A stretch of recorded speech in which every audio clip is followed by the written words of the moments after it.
À l'origine de cette journée du 8 mars, plusieurs événements et plusieurs étapes dans l'histoire, notamment des luttes ouvrières du XXe siècle.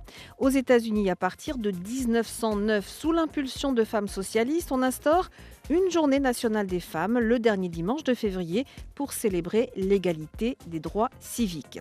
En 1910, l'Autriche, l'Allemagne, le Danemark, la Suisse choisissent le 19 mars et en Russie, en 1913, on choisit le 3 mars, puis quelques années plus tard, le 8 mars, car le 8 mars 1917, des femmes manifestent à Pétrograd, ex-Saint-Pétersbourg, pour exiger le pain et la paix.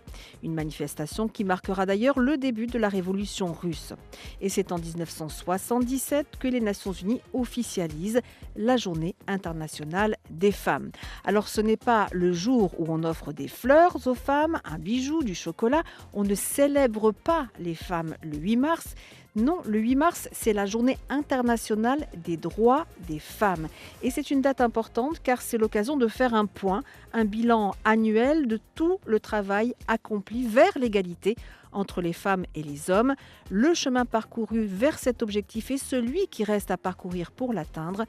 Cette année 2024, l'ONU a choisi comme thème « Investir en faveur des femmes, accélérer le rythme ».